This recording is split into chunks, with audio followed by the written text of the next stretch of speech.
حل.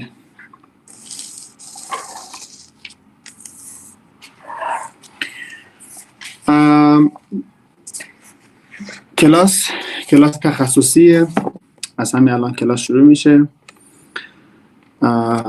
امروز اگه اشتباه نکنم فکر کنم 14 نمیدونم دقیقا، حال تاریخ من زیاد دقیق نیستم توی تاریخ، ولی فکر کنم باید 14 باشه.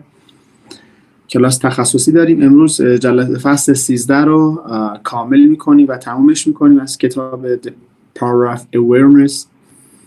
و موضوعاتی که امشب و امروز قرار باز کنیم خیلی برای من جذابه و امیدوارم بنویسید و توی دفتر یادداشت کنید. من وایت رو با همون بلک بورد شروع میکنیم چون کلاس تخصصیه. شکوفه جان، سارای عزیز، شیدای عزیز، آقای کاکلاس عزیز، بیان عزیز، محمد عزیز و بقیه عزیزانی که توی روم و کلاس خودتون هستید، دوستتون دارم، عاشقتون هستم. خیلی خوشحالم که توی کلاس هستید. اگر آمادگی کامل دارید فیدبک بهم بدید که من با عشق و با قدرت کلاس رو شروع کنم. این هفته هم یه لایو حتما خواهیم داشت با هم توی اینستاگرام. بعد عزیز دل من براتون بگه تماس ها احتمالاً از فردا یا نهایتاً پس فردا از همین بچه‌هایی که اینجا هستن، شیدا، سارا، شکوفه، اینا شروع می‌کنیم تماس ها رو، جلساتی که قراره با هم داشته باشیم. بیان عزیزم کل اون قوانین جهان هستی رو که یه بار با هم کار کردیم متد جزء در آورده، تکمیل شدهش رو در اختیارتون قرار میدیم. بیان جان هر موقع آماده شد فیلمش هم به احتمال 90% جمعه که رفتم مؤسسه جمعه فیلم قوانین رو با هم شروع کنیم. جلسه به جلسه که آپلود شد به بچه‌ها تقدیم کنیم که داشته باشن و بیرون از بچه‌های مؤسسه کاملا هزینه‌ایه و بالا چند 10 میلیون تومان میشه، چون قوانین جهان هستی برای من خیلی مهمه، ولی برای بچه‌های مؤسسه دوباره فرستادید عالیه. من بعد کلاس حتما چک میکنم. این مدت خیلی خوب شد که من تنها بودم، خیلی خوب شد که من کار خاصی هم انجام ندادم. یعنی تو همین که تلاش کنی که تنها باشی که به یک چیزی برسی خودش توهمه. من فقط تنها بودم که تنها باشم. سفرامو باز رفتم، کارامو باز انجام دادم، مثل هر روز رفتم مؤسسه، ولی چیزایی بهم گفته شد، چیزایی بهم نشون داده شد و چیزایی سر مسیر من قرار گرفت که باید میگرفت. خیلی ساده است. یعنی توی زندگی دایرکشن یا جهت‌دهی عمدی نمیگم بده، ولی وقتی که تو دایرکشن میدی چیزی بهت گفته میشه که تو میخوای. یعنی من میخوام مثلا میرم توی رابطه یک سری کارا میکنم که اون چیزی که من فکر میکنم درسته، ولی وقتی که خودم هستم اون چیزی که دنیا فکر میکنه و دنیا برای من مناسب میدونه برام اتفاق میفته. ببین دوستان، اگر این موضوع رو از من داشته باشید، شیدا، روژینا هم خوش اومد به روم، بیان، محمد، باور کن اولش سخته. اولش من ادعا میکنم و من دارم صراحت بهتون میگم، حس پوچی بهتون دست میده. یعنی وقتی که یک کاری رو هیچ جهتی ایجاد نمی کنید و تمام چیزایی که حالا ایجاد میشه، ولی از یه جایی بعد چون شما آگاه هستید اون هیچ بودنه برای شما معنای زیاد ایجاد میکنه. اینکه فقط باشید توی مسیر زندگی شما خودتون. یعنی چقدر حس خوبیه وقتی که توی اینستاگرام، توی فضای دیگه هستی و اون کشور و شهر برات ملاک نیست. هر جایی که برید در دنیا مطمئنا و مسلما، من بچه‌ها پیرانم هم برام اینو یه خبر جدید بهتون میگم، کل پیرانم برام تنگ شد. یعنی تک تک 100 تا هر چقدر پیراهنی که توی کلوزتم دارم تماما تنگ شده. خیلی باحال. هر پیراهنی که میپوشم، چون 2 ماه 40 روزه من دارم تو تخصصی ورزش میرم و علمی که دارم در مورد فیتنس دارم پیاده میکنم. کل وزنم 7 کیلو اضافه وزن داشتم، هم تو صورت هم توی بدن، و کلی تغییرات ایجاد شده چون تنها کاری کردم روی تمرین توجه آوردم اونجا. حالا اونم بهتون آموزش میدم به چه شکلی باید باشه سلامتی کامل به دست بیارید. و اینو میخواستم بگم، اگر در یک جایی از زندگیت استاپ کنی، هر آن چیزی که این مدت ساختی رو خراب میکنه. تنها چیزی که لازمه الان من، فرقی من با بین دوستایی که دارم یا عزیزانی که از نزدیک میشناسم، الان حالا من اسم نمیبرم، بچه‌هایی که اخیراً، نه اونایی که مثلا 7 8 ماه قبل بحث مؤسسه نیست، بحث اطلاعات، بحث آگاهیه.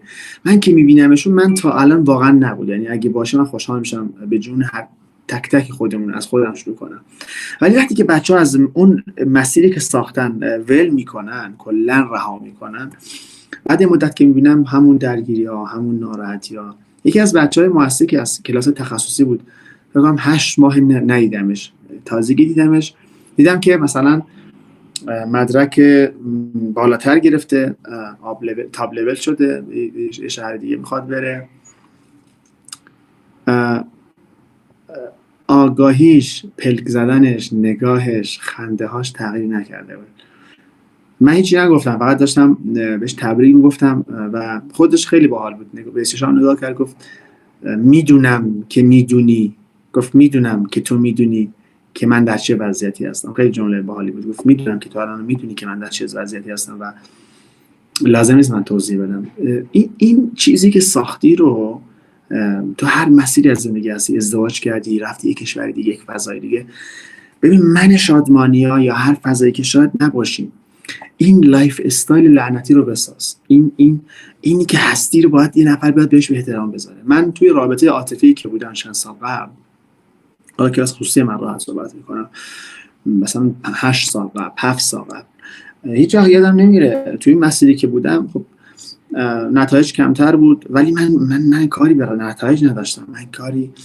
من این مسیر رو دوست داشتم، این آگاهی رو دوست داشتم و جالب بود. من بعداً فهمیدم که آخرای ارتباطی که توش بودم، که من پیش دوست داشت جای دیگه اصلا اطلاعاتی که من دارم، مسیری که توش هستم مسخره میکنه، اصلا باور نداره، قبول نداره.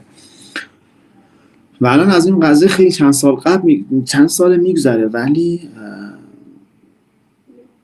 هم من میدونم، هم خودش، هم فردی، همه افرادی که تو اون فضا هستن، خودتون میدونید که چقدر داره تغییرات ایجاد میشه. تغییرات توی فقط، حتی بگم آقا توی پول، اصلا بگم توی پول، توی مدرک، توی رشد، توی آگاهی، توی خنده، هر چیزی که تو فکر کن. الان امروز من خیلی موضوعات خوب براتون دارم، امروز بنویسید. من نمیدونم بچهای دیگه کجا هستن یا هنوز نیومدن، پگاه اینا، بیان عزیز باهاشون در ارتباط باشه. پگاه و بقیه بچه‌ها هنوز نیستن، 12 نفر هستن الان. بچه‌ها بیاید، یعنی محمد جان یا بیان جان، اگه تونستید حالا توی پیوی بچه‌ها یا توی پیام، چون برام مهمه اطلاعات امشب خیلی مهمه، یه پیام بذارید که کلاس هست، چون ما دیر اطلاع رسانی کردیم. حالا اطلاع رسانی هم مهم نیست، بچه‌ها باید بدونن که کلاس هست.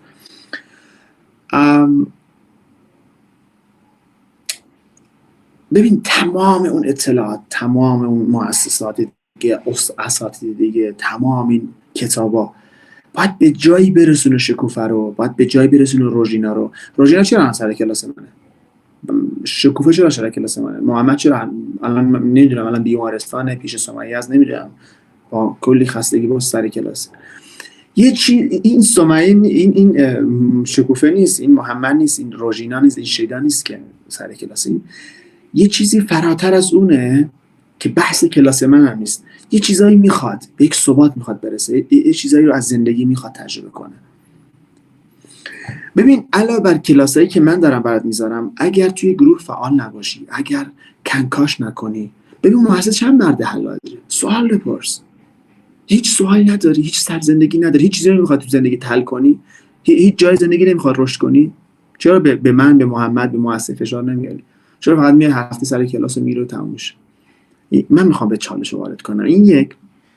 به من چند ماه قبل یه سری چالش رو شروع کردیم، اکثر بچه‌ها فرار کردن. چرا؟ چون خب من میدونم، من توی سیستم بودم. من موقعی که با آبراهام بودم، موقعی که با توی، حالا اساتید رو لازم نیست دونه لازم برم، توی تهران، توی دبی، توی ترکیه، توی هر فضای آنلاین، یکی از اصولاتی که به مربی‌ها آموزش میدن این که به شاگردها فشار نیارید. ولی من همون موقع مشکل داشتم با این قانون، چون من فقط این کتاب لعنتی رو نخوندم. من اینو نخوندم. من کلا این به این سبک منه. جمال سبک خودش داره، فقط کتاب نخونده. یکی از قوانینی که بود این بود که به شاگردها یا به دانشپذیرا فشار نیارید. به همین خاطر هر مؤسسه‌ای که بود گل و بلبله.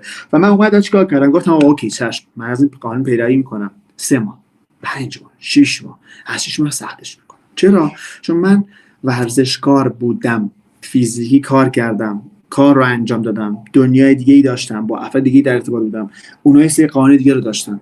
توی ورزشگاه رزمی من خودم حالا مسابقات استانی کشتی هم رفتم دیگه، در حداقل لیگ استانی نم خیلی حرفه‌ای واقعا، اصلا در حد کشوری بود، واقعا کشتیم خیلی خوب بود. یا توی مبارزه رسمی یا توی فوتبال برعکس قانون میگه از روز اول باید پدر دانشپذیر رو در بیاری. اگه لازم باشه کنارت میمونه، اگه لازم نباشه نیست، نمیاد دیگه، میره. و من اینو دوست داشتم اجرا کنم. خیلی خوبه، یعنی وقتی که تو هر بار مسیر رو میری افراد دور و بریات کمتر میشن ولی بر کیفیت اونها افزوده میشه. خیلی باحاله، خیلی باحاله این سیستم.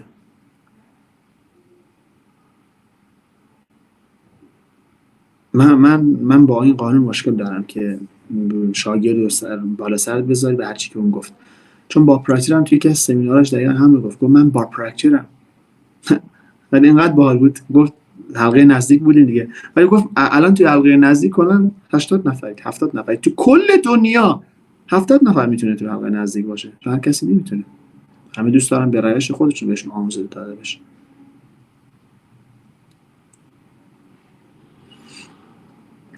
اینم یعنی به همین شکل، یعنی من اگه برید فکر کنید یا فیلم ها رو برید دوباره نگاه کنید، من از اول چجوری باهاتون کنار اومدم، چه کاری انجام دادیم، چه تمریناتی بهتون گفتیم، چقدر خنده بدون داره، چقدر رقص. از یه جایی بعد که اون مسیر من تا نبینم کل مؤسسه افرادی که حتی یه نفر مثلا شکوفه هست، مثلا روژینا، شاید شیدا باشه، شاید محمد، شاید هیچ کس نباشه، خودم باشم، اون مراحل رو باید استپ با استپ بگذرونیم. اگر مراحل رو رد شدیم، تیک آبی رو گرفتیم یا چراغ قرمز سبز رو گرفتیم، من یه جایی بعد فقط مثلا روی کسب کار میکنم، یه جایی بعد فقط بعد خیلی چیزا تغییر میکنه اون موقع. ولی تا زمانی که اون احساس ایجاد نشه، اون نیاز برآورده نشه و اون چراغ سبز بهمون داده نشه، چون من از روزی از شما سیستم هیچ وقت وارد فضای دیگه نمیشیم، یادتون نره. پس نکته کلی الان تا الان جلسه اینه که یه سبک شخصی رو بساز خودشم و تعهد داشته باش که اون کار رو انجام بدی و هیچ وقت ازش جدا نشی. و وقتی که ذهنت گفت این تکراریه، وقتی که ذهنت گفت اینو میدونم، بدون که نمیدونی، چون اگه میدونستی انجام دادی، چون اگه میدونستی نمیگفتی که میدونم. هیچ وقت تو پاهای تو میاد بهت میگه که تو قدم زدن رو بلد دیگه راه نرو. هیچ وقت قلب تو میگه من تپش رو بلدم، من پمپاژ خون رو بلدم دیگه نمیزنم. کار خودشون دارن انجام میدن. هر بار ساختارشون، میزان تپششون، میزان پمپاژ خون، میزان مکش هوا داره تغییر میکنه. زندگی من این قوانین من هیچ وقت نمیتونم ازشون بگم بچه‌ها دیگه سیر شدم از این قوانین دیگه، من قوانین رو بلدم دیگه، من همه چیزو میدونم. اگه میگی میدونم و میدونی و فکر میکنی که میدونی، سخت در اشتباهی، کاملا سخت در اشتباهی. این باور بس تا آخر آن باید، تا آخر آن لازم است کلاس بیاری، ولی تا آخر آن باید یاد بگیری صحبت کنی در مورد این قوانین.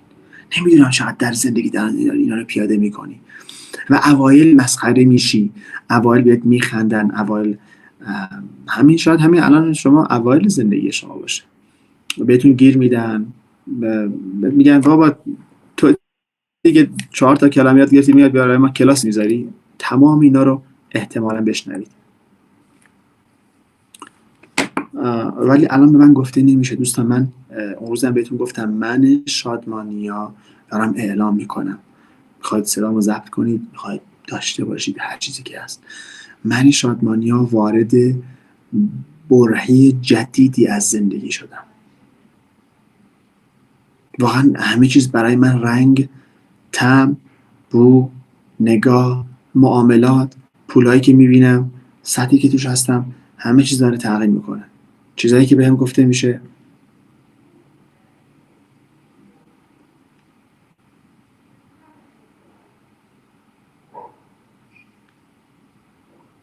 اگه نشدی بنویس. تو هیچ راه چاره‌ای نداری، تو مجبوری، تو مجبور هستی که چیکار کنی؟ ادامه بدی. خب یه سوال، کدومتون آخرین باری که وایس من رو گوش دادید رو گوش دادید؟ کدومتون آخرین تایمی که وایس من رو گوش دادید، آخرین باری که وایس من رو گوش دادید کی بود؟ این در توهمید. آیا وایس من لازمه؟ آره لازمه، چون مجبوری گوش بدی. من کلا 20 تا 15 تا وایس باید 1000 بار گوش کنی. همین الان یه بار ذهنت هر چقدر میگه تکراری، هر چقدر میگه حوصله ندارم، دوست داری بری اینستاگرام رو رول کنی، بگردی، ولی یه بار دمت گرم محمد جان، یه بار گوش دادن با این نقابشه واقعا جمال داره. چی میگه اصلا؟ از چه زاویه‌ای داره صحبت میکنه؟ یعنی مثلا یه وایس، مثلا اگر خدا بخواد، وقتی که بهش فکر میکنه یا خدا، من که هیچ کدوم از این وایس گوش ندادم، بلدم نیستم. دوستان من شاید هیچ وقت نمیدونم، تا جایی که میگم آقا گوشه دیگه میسازم، ولی اینو شاید وقتی که من از این دنیا برم بعضی متوجه بشن، شاید مثل انیشتین تو سن 40 سالگی، شاید هم یه هفته دیگه، نمیدونم که این اتفاق میفته. واقعا هم هیچ شعور و ذوقی هم براش ندارم، ولی میدونم که اتفاق میفته. وایسایی که من ساختم شاید به باب مزاج خیلی نخوره، شاید آهنگ توش نباشه، شاید خیلی مهیج نباشه، ولی میدونم که اطلاعاتی که توش هست هیچ جای دنیا توش نیست. یه بار وایس 20 دقیقه 10 دقیقه منو با آرامش گوش کنید. چرا اون عادت نشده که هر روز یه وایس منو گوش کنید؟ وایس من نیست، اطلاعات منه. از صدای من، از لحن من خوشت نمیاد، اشکال نداره، راحت باش، همون اطلاعات منو بنویس، با صدای خودت گوش کن. یه بار اون وایسی که من 10 دقیقه است، 5 دقیقه است، 20 دقیقه است، یه بار تو یک عمرت وقت نداری بیا روی کاغذ بنویس، ببینم چی نوشتم. وقتی که می‌نویسی یا خدا چقدر این صحبت‌ها منظمه، چقدر پشت سر همه، چقدر به هم ربط داره، چقدر میتونه توش اطلاعات باشه. باور کن توی یه وایس راحت میتونی 3 5 10 15 صفحه، من دارم ادعا میکنم، میتونی اطلاعات در بیاری، میتونی واسه خودت ضبط کنی، میتونی چقدر باورهای مناسب توش بیاری. ولی ممنون شده جان. آره، به گوینده سخن ننگر، به خود سخن بنگر. به گوینده هم بنگرید، اشکال نداره، ولی خب اطلاعات رو داشته باشید.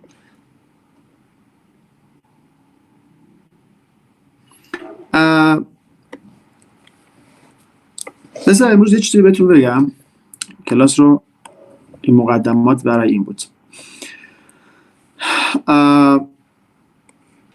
یکیتون حالا اگه تصویر دارید بی زحمت بیاید بالا، ببینن کی میتونه، مثلا شکوفه یا شید، هر کدومتون تونستید بیاید. پگاه، سارا لاوه، هر کدوم، روژینا، محمد جان. این فرق این دو تا در چیه؟ در هر لحظه ما با هم در ارتباطیم، در هر لحظه اینو اگه بتونید درک کنی، ببینید کلاس امروز چقدر مهمه و من چقدر دارم با چه اطلاعاتی مچش میدم، یعنی ارتباطش میدم. دوستان بنویسید، دفتر داشته باشید و تنها کاری که باید انجام بدید که ادامه بدید. یک کسی که میتونه توضیح بده به صورت علمی، نه اینکه نظر خودش، واقعا اینو من بارها هم توی مؤسسه توضیح دادم. فرق بین توهمات و الهامات چیه؟ یعنی من چجوری بدونم که یک چیزی که بهم گفته میشه اون الان من توی توهم هستم، یعنی من بهم الهام شده و اون کار درسته. خب الان من انتظار دارم دیگه، شما الان بعد یه مدتی دیگه، من هنوز این اجازه رو به خودم ندادم، چون یه سری اطلاعات رو واقعا نگه داشتم برای کلاس حلقه نزدیک. شاید هم هیچ وقت تو زندگیم اونو تشکیل ندم، یعنی هیچ وقت برنامه‌ای براش نداشتم، چون خیلی مهم اون حس بیاد. شاید اصلا برای یک نفر گذاشتم.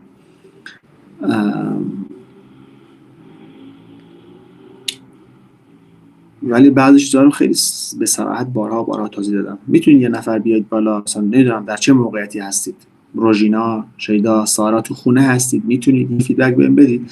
نظرتون چیه؟ مثلا الهامات چیه؟ توهمات چیه؟ مثلا توهم چه فرقی با هم داره؟ یعنی اوکی، عالیه پگاه جان، ممنون که بیرونم هستی ولی به کلاس داری گوش میکنی. کلاس امشب خیلی کلاس مهمیه.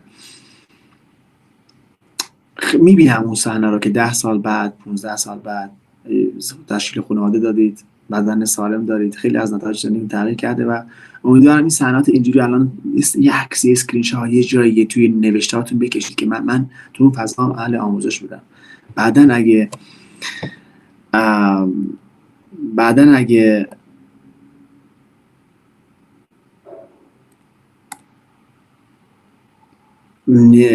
پرسی که چیز از زندگی تغییر کرده، نگی که بدونی که برای چی بود، دلیلش چی بوده. جانم سلام جان خوب هستی؟ سلام دوستان، وقتتون بخیر باشه. بخشید من تو جاده هم صدام اوکیه؟ آره صدا عالیه. جان من در خصوص همین سوال، این که فرق بین الهام و تعامل چیه، در واقع 2 تا پاسخ دارم. یکیش اینه که در بحث سطحی موضوعات که اگه نگاه کنیم، الهامات یعنی نمیشه بگیم تعریف ثابتی نمیتونیم براش داشته باشیم که بگیم این تعریف یعنی بیانگر الهامات. فقط تصمیمی که میاد یا مثلا اقدام جدیدی که تو میخوای انجام بدی در خصوص الهامات، خودت نمیدونی چرا ولی درونن خیلی آرومی. خب یعنی پاسخ دلیل قطعی برای موضوع نداری ولی از درون کاملا وارد یک ناشناخته میشی ولی درونن اوکی تو، با وجود اینکه مثلا یک فضای جدیده. توهمات هم دیگه تو لفظن و مثلا ظاهرا یه سری چیزایی رو میگی ولی از درون اوکی نیستی. یعنی از درون شاید یکی باشه خیلی راحت اینو بروز بده، یکی هم نه بگه مثلا من کاملا اوکی ام و پنهون کنه که در درونش ناآرامی وجود داره در خصوص اون موضوعات جدیدی که داره ادعا میکنه یا بهش گفته میشه. ولی پاسخ دومی که برای این دارم، به نظر من، حالا نمیدونم اینجا جاش هستش یا نه، به نظرم هر دوتاشون یکی هم. چرا؟ چون ما میگیم همه ما از انرژی هستیم دیگه و انرژی هم واقعا فرم خاصی نداره.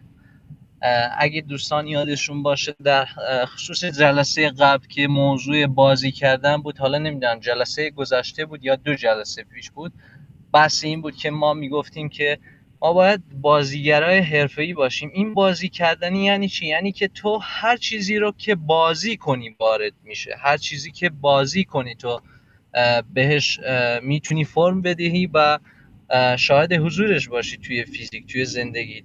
و بحث اون توهمات هم این بستگی به خودمون داره. اگه الهامات اون چیزایی باشن که یه سری چیزای جدیدی که به ما الهام میشه و میاد، ما در اوایل خیلی مثلا بهشون پایبند باشیم، راجبشون صحبت کنیم، به اون مسیر ناشناخته‌ای که میاد وارد بشیم.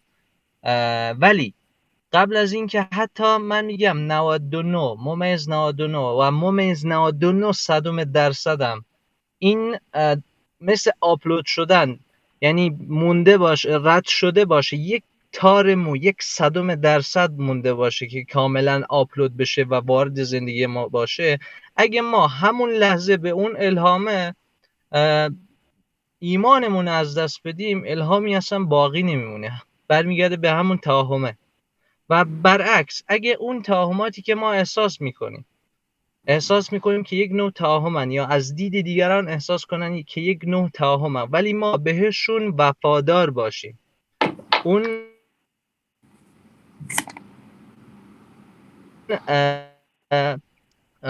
اون تعهد باشه. صدام هست؟ آره صدا هست. اگه ما به اون موضوع پایبند باشیم و متحد و وفادار باشیم، 100% اون توهم هم میتونه یک نوع الهام باشه. این پاسخ دومم به نظرم هر دوتاشون که حالا نمیدونم دوستان تا چه حد میتونن درک کنن. ممنون محمد جان، عالی بود عزیزی. حالا در ادامه محمد، من با اجازهتون میرم جان. عزیز من. قربونت. در ادامه گفته‌های محمد جان نگاه کنید، خیلی توضیحاتشون عالی بود، در سطح بالاتری داره محمد صحبت میکنه و من یکم خورده ترش میکنم. ببین، سوال اول، فکر از کجا ایجاد میشه؟ این فکر بنویسید، این توضیح اینا خیلی امشب خیلی نکته مهمی دارم بهتون آموزش میدم. ببین اینقدر این آدم لعنتی رو توضیح میدم که ذهنت هی بگه این چی آدم خطیه که بیا توی زندگی شما.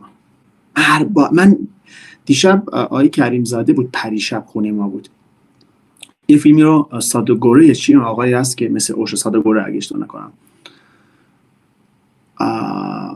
این صحبتی کرد، گفت اینو متوجه نمیشم استاد، خیلی داره سنگین صحبت میکنه. من در عرض همینجوری که داشت صحبت میکرد انگلیسی، من آوردم بدون زیرنویس هم بود، آوردم روی آدم خطی 2 صفحه توضیح دادم. یعنی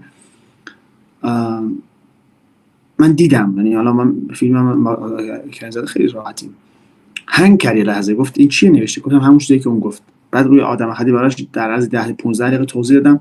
یه هنگ کرد، یعنی من این حسو دیدم، چون کریم زاده خیلی باهاش دوستم، خیلی دوستش دارم، خیلی براش جالب بود. و بازم به من این انرژی داد که واقعا توی دنیا هیچ کس نمیتونه این آدم خطی رو توضیح بده، چون هر چیزی که توی دنیا میبینن داره به اون نسبت میدن. هر چیزی، هر انسانی، هر رفتاری، هر واکنشی، هر عملی، هر نگاهی، هر چیز لعنتی رو، چون با پرایت 63 سال با اون زندگی کردم. من تازه 11 سال 10 ساله و تازه اول کار من، چند سال عمیقا دارم اون رو میشم، هنوز وارد پوست و گوشت استخونم نشده. سوال، فکر تو از کجا ایجاد میشه؟ فکر 99% انسان ها گزینه اول.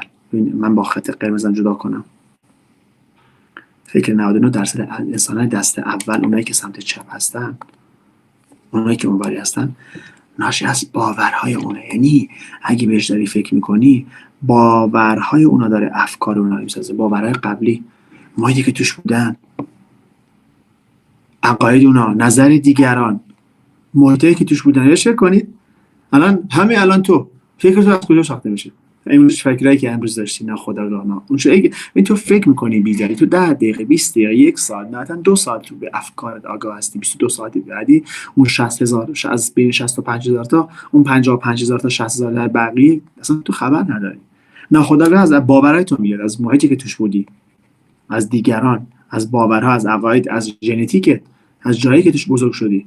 و افکارت داره بازم دوباره احساسی درگیرشو میشی، افکار تبدیل به باور میشه، از باور داره تبدیل میشه به عمل و داره ریزالت تو رو میسازه. حالا بعض این 99% افراد دنیاست که تو هم شاملش میشی در 99% مواقع. چرا؟ چون تو نمیتونی در این دنیایی که ما توش هستیم، ببین پر از ایده است، بیرون ما پر از ایده است. هر چیزی که فکر کنی یک نوع ایده است. هر چیزی که فکر کنی، این ایده ها الکی وارد بدن تو نمیشن. تو هی داری مدام گذشته خودتو و نظر دیگران رو با آنچه که داشتی رو داری تبدیل به فکرت میکنی، احساس درگیر میشی، تبدیل به باور میکنی، از همون داره رفته و تو داری نتایج مشابه رو نتایج مثل قبل تو میگیری. زندگیت عادیه، زندگیت نرماله، زندگیت به اصطلاح خودت اوکیه.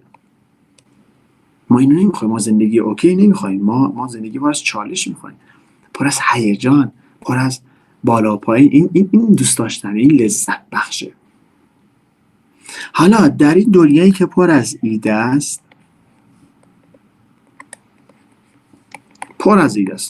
استعداد، درآمد، مهاجرت، هر رابطه، هر چیزی که بخوای، اینو ایده است دیگه، پول دار شدن. اگر تو آگاه باشی و اون بهش میگن نقطه آغاز، بهش میگن اون دخالت ایجاد کنی، با آگاهی که داری در هر لحظه دخالت کنی تو پروسه، اینجا افکاری که میاد از ایده های تو میاد. افکاری که در ذهن تو میاد که ایده افکار قبلی نیستن، مثل قبل فکر نمی کنی. یه ایده جدیده، یه روش جدید، یه مسیر جدید، یه محیط جدید. محیطات همیشه محیطات قبلیه، پس همون باورهای قبلی. من هر بار نگاه کنم محیطات جدید، افراد جدید، معاملات جدید، دیدگاه جدید، اون موقع افکار تو مستقیم که احساسی درگیر میشی دیگه، نگاه کن اینجا رو، دیگه وارد باور تو نمیشه. همونجا اون قلب احساسی که درگیر شده، اون باور اومده، اون ایده اومد، سریع مستقیم وارد فیزیک تو میشه، وارد عمل تو میشه، وارد فیزیک تو میشه، وارد بدن تو میشه. و مستقیم که عمل کردی، حالا نتایج جدید میاد. حالا این چرا من توضیح دادم؟ اینو به نحوی قبل ما توضیح دادیم. اینجا رو میخوام بگی، حواست اینجا باشه.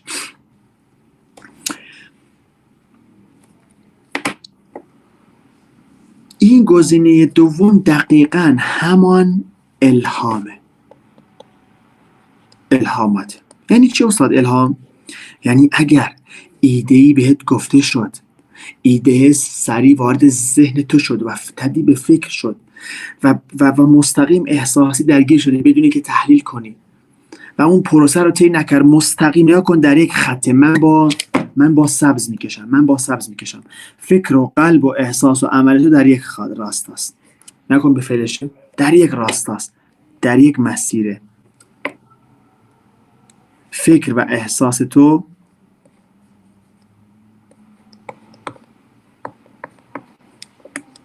یه لحظه بخش چرا نمی نویسه؟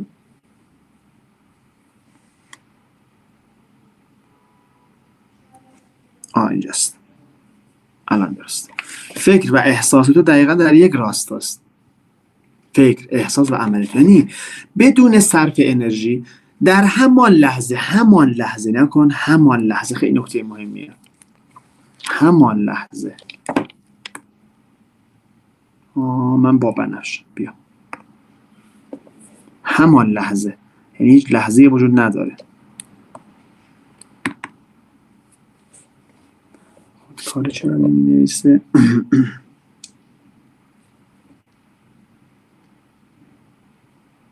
خب یه لحظه عذر میخوام.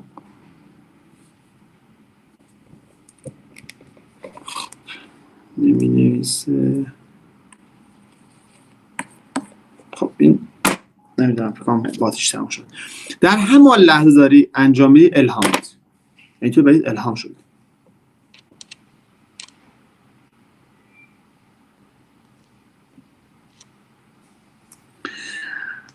یعنی الهام چیزیه که بدون صرف انرژی، اینجا من توضیح دادم، نگاه کنید. اینجا الهام بدون صرف انرژی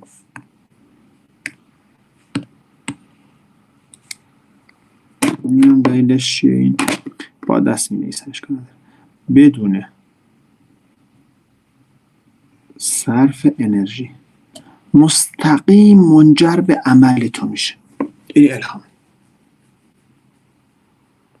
ولی توهمات چیه؟ توهمات ایده‌ای که به ذهنت میاد یا باوری که در ذهنته داری تحلیل میکنی، مقاومت براش داری، انرژی داری صرف میکنی، استرس داری، نگرانی در مورد اون ایده‌ای که بدی، اون مسیری که توش هستی. توهمات به معنای وجود نداشتن نیست. مثلا از میگه آقا توی توهم زدی یا توی توهماتی، به این معنی نیست که توهم ما فکر میکنیم یه چیزی که وجود نداره. بنویسید توهمات یعنی چیزهایی که وجود داره، چون همه چیز وجود داره، همه چیز در دنیا همه چیز وجود داره. توهمات یعنی چیزهایی که وجود داره ولی که الان برای ما منطقی نیست، در راستای افکار و اعمال و احساس ما نیست. مثلا همین الان بگیم بچه‌ها بریم فردا بریم امریکا. خب یه توهمه. ما هر چقدر فکر مثبت داشته باشیم، هر چقدر نه اینکه نشه، در اون قالب، در اون باوری که ما داریم. آیا مگه استاد نگفتی همه چیز امکان پذیره؟ آره همه چیز امکان پذیره، همه چیز. ولی خب توانایی چقدره، باورا چقدره؟ برای اصلا مثل اینکه بگم آقا چاقو دستو نمیبره. خب آقا چه ربطی داره الان چاقو منو بیارن دست منو میبره؟ چون من روی دست بریدن روی چاقو کار نکردم که من تو اون کار استاد باشم. من تو اون کار استاد نیستم، هیچ ربطی به اون نداره. من رو انرژی نذاشتم، من رو آگاه نیستم، من رو اطلاعات ندارم، رو باور نساختم. نکته رو داشته باش. نمیدونم حواست اینجا هست یا نه. من الان ولی برای این شیخ، برای مرتاض چاقو یا چیزای تیز بارنده دستشو نمیبره. من نزدیک دیدم اینجا شد، باور کن، با از اون سوزنای بزرگ از اینجا فرو کرد، از اونجا بیرون آورد، خون نیومد ازش. شاید برای شما خیلی عجیب باشه، من از نزدیک دیدم، سمتای ما هستیم. خب اون چون روش یک عمر روش وقت گذاشته، از بچگی دیده، تو اون فضا بوده، شنیده، بهش گفته شده، انجام داده، تکرار کرده، تو حالت فضای انرژی قرار میگیره، انجام میشه. ولی همین بحث امریکا، آره میشه، آره میشه که میشه واقعا رفت امریکا یه شب فردا صبح. ولی برای تو اون فضایی که تو هستی یه توهمه. الان هر چقدر مثبت خدا من فردا برم. یا مثلا میخوام آزمون برم، آقا من میخوام 2 ماه دیگه کنکور بدم، 5 ماه دیگه میخوام کنکور بدم. فکر میکنم چون روی قوانین کار کردیم پس هر چیزی که من میخوام میشه ها. باور کن من اگه باشم بدون هیچ فضای، اگه رو 6 ماه وقت داشته باشم، اولا که کار میکنم، مطالعه میکنم، ولی من قبول میشم، امکان نداره. مثل آزمون زبان، مثل هر کشور، هر فضایی که رفتم، چون من غیرش بلدم. ولی تو فکر میکنی با مثبت نگری و با روزی 10 ساعت درس خوندن قبول میشی، بعد میگی حالا من به خدا متوسل بشم. نه، این نیست. تو اگه ببین خیلی ساده است. اگه بگم فردا بریم امریکا، یا بگیم 5 ماه دیگه آزمون داریم قبول میشیم، یا هر چیز دیگه، اگر تحلیل میکنی و نگرانی و هر چیزی مقاومت داری، اون توهم برات بهش فکر نکن، اونو ول کن. لازم نیست داشته باشی، چون اذیت میکنه. و حتی اگه برسی بعد 5 ماه، 2 ماه، 6 ماه، فردا، پس فردا، اذیتی، چون توهمه، چون برای تو نیست، الان در با منطق تو یکی نیست. ولی وقتی یک الهامی میاد، یه ایده درآمدت میخواد 2 برابر کنی، مهاجرت کنی، هر چیزی که هست، بهت گفته میشه، ایده میاد وارد ذهنت، بدون اینکه صرف انرژی کنی، احساسی درگیرش میشی، اصلا ناخودآگاه دوستش داری اون حسو. و ناخودآگاه، نکته مهم، من دارم با سبز میکشم، ناخودآگاه، کاملا ناخودآگاه، بدن تو رو به حرکت وامی داره.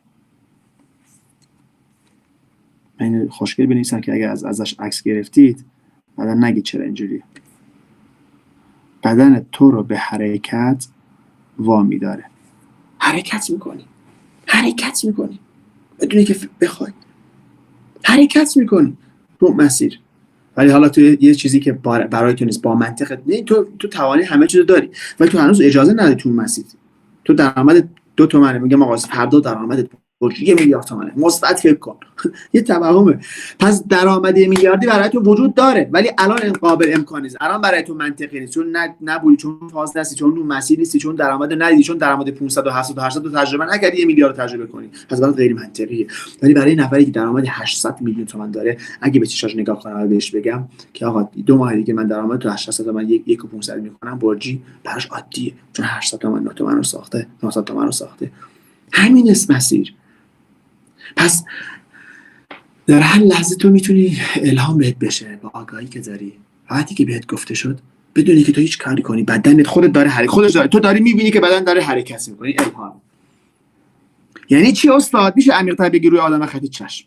یعنی وقتی که تو افکارت، یعنی ایده‌ای که میاد، ایده‌ای که در محیط هستن، افکارت، بنویس افکارت، احساساتت و تصویرایی که در ذهنت ساخته میشه، و 3 بدنت، یعنی دنیای ذهن و دنیای فیزیک در یک راستا اگه قرار بگیرن، تو داره بهت الهام میشه.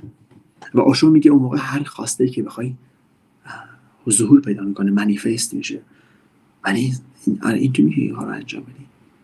ببین مثلا از موقع میگه چقدر خوبه مثلا امروز برای نهار اینو داشته باشی، این دوستو ببینم، هیچ تلاشی نمیکنی، یعنی هیچ برنامه‌ای تو ذهن نمیچینی، هیچ مسیر عصبی فعال نمیکنی، فقط میگی چقدر مثلا یه حسی هست میاد و میره، که مثلا دوستو ببینی، یه صفحه‌ای داشته باشی، نمیدونم یه غذایی، بعد میری خونه همون غذا، یا اون دوست بهت زنگ میزنه، هیچ حد باحاله، چون افکارت با احساسات با بدن در یک راستا بوده، هیچ تحلیل نمیکنی. اون موقع خود الهامه و دنیا اینو دوست داره. حرکت رودخونه رو نگاه کن، حرکت ماهی، حرکت آفتاب، حرکت خورشید، چقدر بدون صرف انرژی داره انجام میشه. پس سعی کن از الهامات استفاده کنی. و بعضی موقع میگن استاد یه ایده اومد به ذهنم الان، یه ایده جدید، و اون ایده چون داری تحلیل میکنی، انرژی صرف میکنی، این ایده نیست، توهمه. درسته ایده جدیده ولی توهم، الهام نیست، چون داری انرژی صرف میکنی، داری پدرت در میاد. نمیدونم متوجه منظورم میشی یا نه. من با پلن و برنامه مشکلی ندارم، خیلی جا من روی کاغذ برای شما پلن میچینم، ولی اینکه پدرت در بیاد، استرس بکشی، دنبال یه چیزا باشی، من نمیخوام اینو. من میخوام سارا، شکوفه، الان که کلاس خصوصی هستید، روژینا، شیدا، تک تکتون بیاید صحبت کنید اینجوری که من اینجوری ساختم باورمو، الان این اینجوری شد، از این فضاها بهم بگید تا اینکه نتایج بگید، نتایج میگیرن. پس فرق الهام و توهم اینه که الهامات بدون صرف انرژی تو رو به حرکت وامی داره و حست خوبه، حس آرامش داری، حس سرگیجی نداری، و اون ایده میاد مستقیم ایده میاد و به افکار و احساس و افکار احساس، افکار، احساس و بدن تو در یک راستا قرار میگیرن. به همین خاطر راحت حرکت میکنی. ولی اگه تو آگاه نباشی، هی داری باورهای گذشته، مثل فرد شماره 1 باورهای گذشته داره افکار تو رو میسازه. باورهای گذشته داره، محیطی که توش بودی، نظر دیگران داره، هی داره اون چرخه تکرار میشه، هی داری اذیتش و تو توهمات خودت گیر میکنی. پس توهمات معنی این نیست که وجود نداره. توهم یعنی وجود داره، الان برای من منطقی نیست، برای من خیلی بزرگه، باورش ندارم، پس رهاش میکنم. پس شجاعت این دارم که رهاش کنم. پس بعد افکار من با احساسات من با توجه من با عمل من نمیتونه در یک راستا باشه. هی تمرکزم از اون شاخه میشه، هی استرس میاد، هی میگم اگه نشه، اگه بشه چی میشه. پس توهمات گیر کردیم، پس نتیجه هم عاید نمیشه.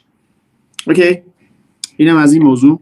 پس فرق بین الهام و توهمات هم بهت آموزش دادم.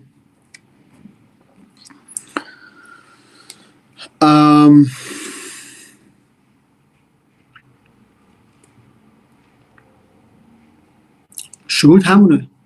شهود همونه، همون الهامی که بهت گفته میشه. ادامه الهام میشه شهود. آفرین، سوال خوبی. ادامه الهام یعنی وقتی که تو به اندازه کافی بهت الهام میشه و انجام میدی، داره بهت شهود میشه. از یه جای بعد تو استاد شهود میشی، میبینی که بهت الهام شده و الهام رو داره میبینی، بهت گفته میشه. کی بهت گفته میشه؟ وقتی که افکار تو با احساس تو با رفتار تو داره شهود در هر لحظه بیان اتفاق میفته. مثلا من میرم تبریز یا میرم هر جایی، بچه‌ها الان اوکی ان، مثلا من جایی برای سفر یا برای چیز تعیین نمی‌کنم، همه بچه‌ها هم اذیت میشن باید، من اوکی ام. بعد توی مسیر بهم گفته میشه، با یه نفری، با یه دوستی یه جایی آشنا میشم، یه جایی نگه می‌دارم برای سوپر، یه جایی مثلا میگم آقا این جا برای سفر کجا خوبه. مثلا من یه بار رفتم ارومیه، گفتم مثلا آقا من مثلا سمت بند کجا خوبه برایش. من هیچ وقت هم نرفته بودم، اولین بار واقعا نرفتم. بعد همینجوری رفتیم، پرسیدیم یه جایی نگه داشتیم، وسایل پر کرد همینجوری مثلا. بعد گفتم مثلا آقا یه آبشاری هست سول دکان اگه اشتباه نکنم، گفت اونجا دالان پره. بعد اونجا که رفتیم، اونجا یه جایی بود، بعد اونجا هم همینجوری هدایت می‌شدیم به مسیر. بعد یه جایی بود که گفت اصلا اینجا نمیتونی چادر بزنی، اینجا نمیتونی مثلا بتونی بیا. بعد رفتیم دقیقاً جایی بود که روحم می‌خواست، روحم خیلی قبل درخواست کرده بود. باور کنید انگار این مسیر رو مثلا بارها و سالها سرچ زدم و بهم گوگل زدم و بهم گفتن و مثلا انگار باید اون مسیر رو میرفتم.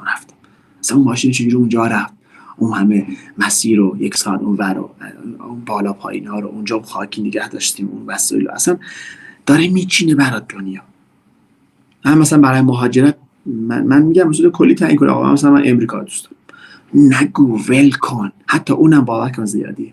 چون شاید بری امریکا، شاید بری این کشور خوشحال نیستی، ولی وقتی که رهایی با شادی خدا، آقا من نمیدونم هر جای من قرار اونجا من لذت ببرم، هی داری هدایت میشی. شاید یکیش مثلا انگلیس باشه، شاید لندن باشه، شاید هلند باشه، شاید اسپانیا باشه، میگه اونجا حال میکنی. حاله رو بچسب، تجربه رو بچسب، آگاهی رو بچسب. اون رابطه لعنتی توش هستی رو اینقدر بهش گیر نده. حتی اون فرد، چون من 2 سال باهاش بودم، چون رابطه داشتم، چون همه اونا بهونن، تو داره محدود میکنه. تجربیات. ببین اگه تو فقط همین موضوع رو از من یاد بگیری، همین یک موضوع رو اگه از من یاد بگیری که تمام. دنیای فرکانسیه. و اگه بدونی و درک کنی که دنیای ارتعاشیه، هیچ وقت حاضر نیست که ارتعاشات و فرکانس های خودتو برای یک کسی دیگه، برای یک فضای دیگه خراب کنی، چون هیچ کسی باهات نمیمونه تنهایی. و به مجموع این فرکانس ها و آگاهی ها و ارتعاشاتی که میفرستی 6 ماه بعد تو، 1 سال بعد تو تعیین میشه. شاید تو اون رابطه بمونی، شاید تو اون کشور باشی، شاید اون چیزی که تو میخوای باشه، ولی حس و حالت و نتایجت و میزان رضایتت از زندگی متناسب با فرکانسی که میفرستی، متناسب به جاری بودنی که داری. توی الهامات جاری هستی، ولی وقتی که ناآگاه باشی توی توهمات ذهنی خودت گیر میکنی، هی اذیت میشی. خواسته ها رو داری، چیزا رو به دست میاری، ولی جاری نیستی، پدرت در میاد. تنها دارایی تو به نظر تو چیه؟ تنها دارایی تو چیه به نظر تو؟ بهش فکر کن. تنها دارایی تو چیه؟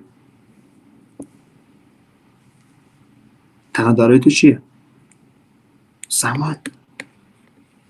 تمام شد، رفت. تایم. خب یه سوال، انرژی خود ما هستیم، تنها دارایی ما چیزی که ما داریم و بهش افتخار میکنیم. پیش بکنید از اینجا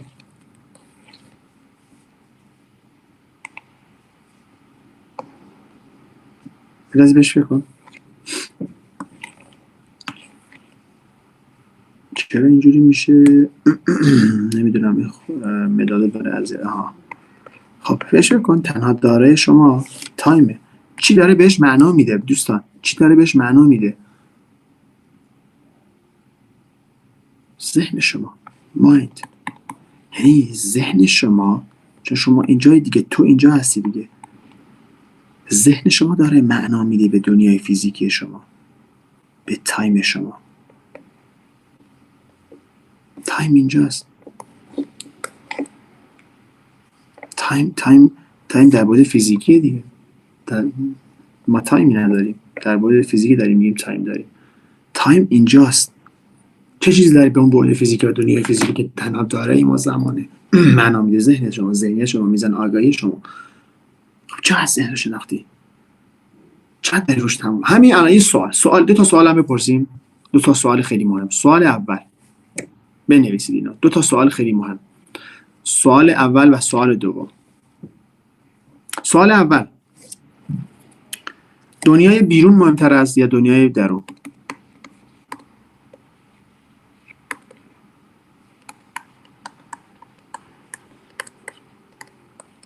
سوال: دنیای بیرون مهمتر است یا دنیای درون؟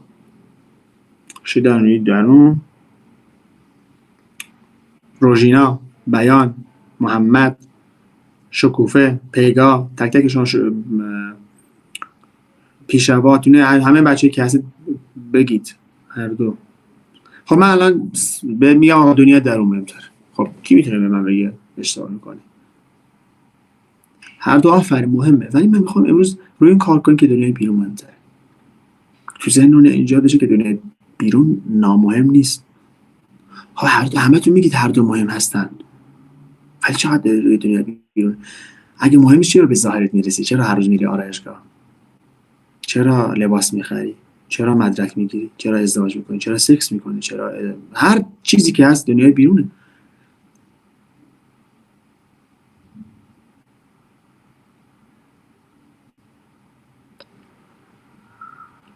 من میگم دنیای بیرون مهمتره. مودم امروز اینه، آگاهی امروز اینو میگه. میتونی من گیر بدی؟ میتونی من متقاعد کنی؟ بیرون مهمتره. خیلی جاها بیرون مهمتره. دنیای بیرون خیلی مهمه. چرا؟ چون نتایج شما تأثیر مستقیم روی روحیه شما داره. نتایج مگه جزء دنیای درون نیست؟ بیا یه سوال: تمام اینجا این سبز رنگی که درونه، که درون ماست، که دنیای نامرئیه، مگه کار نمیکنه برای اینکه این خوب بشه؟ مگه کار نمیکنه که این دنیای بیرون که اینجاست اوکی بشه؟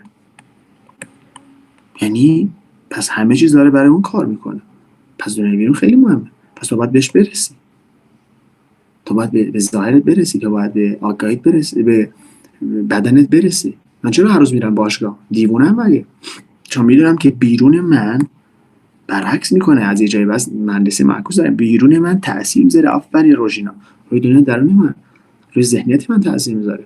بدن من اگه زیبا باشه، هر روز میرم جلوی آینه، خب سینه من، اندام من، شکم من، سیکس پک من تاثیر میذاره روی بیرون. تغذیه که من دارم، تغذیه دنیا جزء بیرون. تغذیه بیا تغذیه چیه؟ سیستم تغذیه به چه روتینی داره؟ هیچ فکر کردی یک شاهزاده و ملکه و انسان حساب من چقدر تغذیهشون خوبه؟ چه چیزایی مصرف میکنن؟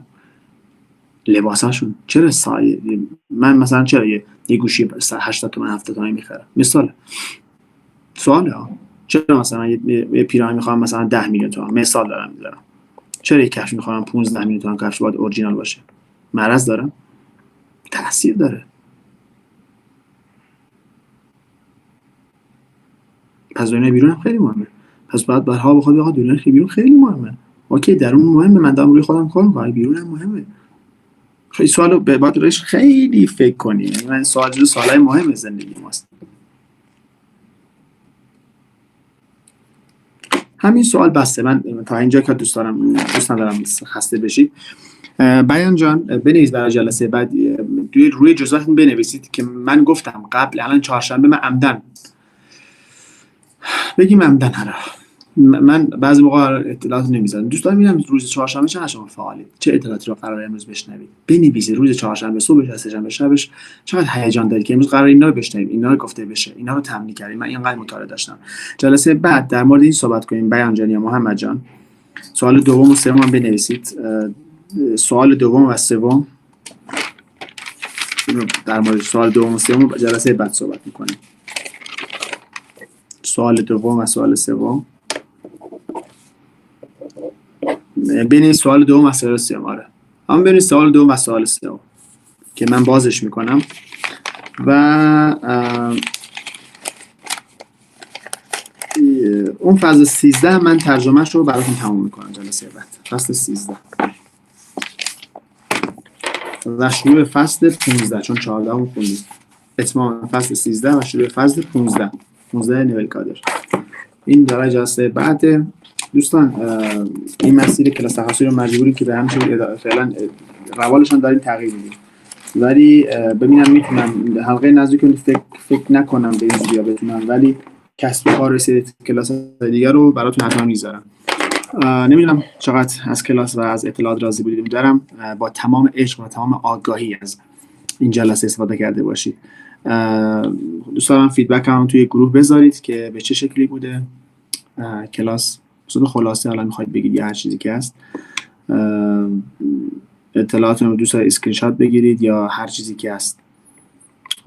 بعد یا نمیدونم حالا خلاصش می نویسید یا فرق بین الهام و توهمات می نویسید یا هر چیزی که هست، یا اینکه اینو من خیلی کامل توضیح دادم. واقعا خیلی کامله، خیلی کامله این که افکار و احساسات و عمل در یک راستا باشه.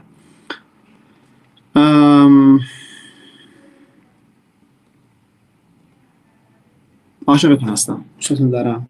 مواظب خودتون باشید. حتما یا اسکرین شات میگیرید یا نمیدونم مینویسید، فیدبک ها رو بذارید که بچه‌های دیگه هم داشته باشن. عاشقتون هستم، مواظب خودتون باشید. کلاس واقعا کلاس خوبی بود. من تازه هم از چیز راه برگشته بودم، بلافاصله بدونی که غذا بخورم. کلاس رو برای شما برگزار کردم با عشق و با قدرت.